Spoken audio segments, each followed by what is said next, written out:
Bismillahirrohmanirrohim. Allohga shukronalarimiz bo'lsinki, mana Ramazon oyini ham deyarli yakunlab qoldik. Allohning marhamati, fazli inoyati bilan oxirgi 10 kunliklarida ibodat qilishlik baxtiga musharraf bo'lib turibmiz. Hammamiz Ramazon oyi kirganda bu yo'g'iga ezgu ishlar, xayrli ishlar, toat va ibodatlarda turishlikni Allohdan so'rab, qo'limizdan kelganicha duolar, ibodatlar qilyapmiz. Ammo mana shu oxirgi 10 kunligida yanada ibodatni, duoni kuchaytirmoqligimiz kerak. Chunki payg'ambarimiz alayhisolatu vassalam ayni mana shu oxirgi 10 kunlik ichida Qadr kechasi yashiringanligini aytib o'tadilar. Ramazon oyini 26-kunidan 27ga o'tar kechasi Laylatul Qadr deb aytgan ulamolar, sahobalar ham juda ko'pchilikni tashkil qiladi. Lekin ayni mana shu kunga suyanib olmaslikka ham targ'ib qilinadi. Aslida oxirgi 10 kunlikni mana shunaqa tog' kunlaridan Qadr kechasini izlamoq kerak. Nima uchun Qadr kechasiga bunchalik ahamiyat berildi azizlar? Alloh taolo o'zi Qur'oni Karimda Laylatul Qadrda fazilatini hatto payg'ambarimiz alayhisalomda o'zlari ham bilmasligini ta'kidlab aytadi. Estaizu billah, inna anzalnahu fi laylatil qadr va ma adraka ma laylatul qadr. Ya'ni Alloh taolo aytayaptiki, biz Qur'oni Karimda Qadr kechasida nozil qildik.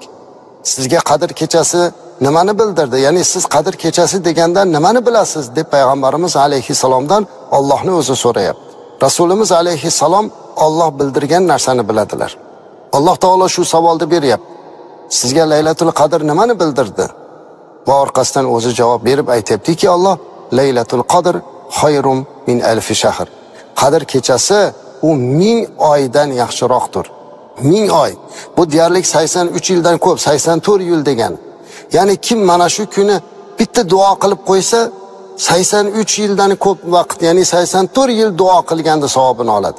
Kim ko'zidan bir tomchi yosh chiqarsa, 84 yil Alloh uchun yig'lagan bo'ladi. 2 rakat namoz o'qisa, mana shuncha savob oladi.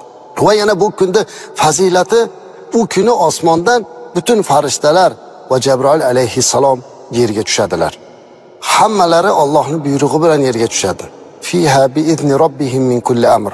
Ya'ni o'sha kunda farishtalar va Jabroil alayhissalom boshchiligida yer yuziga tushadi. O'sha kuni ularning qo'llarida, hammasini qo'llarida ish bilan, ya'ni amr qilingan taqdir bilan tushadi deydi. Ya'ni o'sha bir yilda butun mo'min bandalarni taqdiri belgilanadi azizlar. Bizni qadarimiz, rizqimiz belgilanadi. Salamun hiya hatta matla'il fajr. Ertalab bomdodgacha toatda, ibodatda turganlarga salomlar bo'lsin. Qadr kechasi azizlar toat qiladigan, ibodat qiladigan kun. Bu kecha ziyofat qiladigan, maishat qiladigan kecha emas azizlar.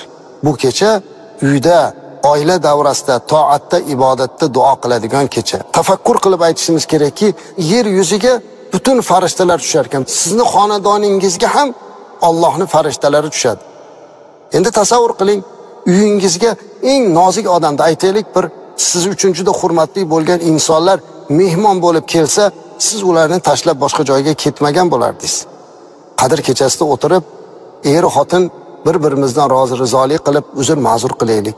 Farzandlar otasining, onasining duosini olib, ularni rozi qilsin. Ota-onalar farzandlar haqqiga, aka-ukalar, xonadon a'zolari bir-birimizni haqqimizga duo qilaylik. Uyimizda ham ko'proq zikr bilan, ko'proq duo bilan o'tirmoqligimiz kerak.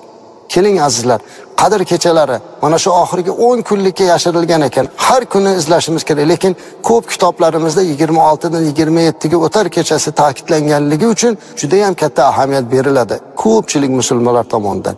Rasulimiz alayhisolatu vasallam man qoma fi laylatil qadr imanan va ihtisaban g'ufira lahu ma taqaddama min dambihi dedilar. Kim Qadr kechasida uxlamasdan duo qilib tong ottirar ekan, Alloh uni avvalgi gunohlarini mag'firat qiladi dedilar. Uyimizda, oilamizning davrasida ota-onamizning duosini olish imkoniyatida duo qilaylik. Alloh barchalarimizni ibodatlarimizni maqbul, gunohlarimizni mag'fur qilsin. Uyingizga shuncha farishtalar kelib turgan bir paytda uyingizda ular bilan birga duo qilishlikni Alloh nasib qilsin.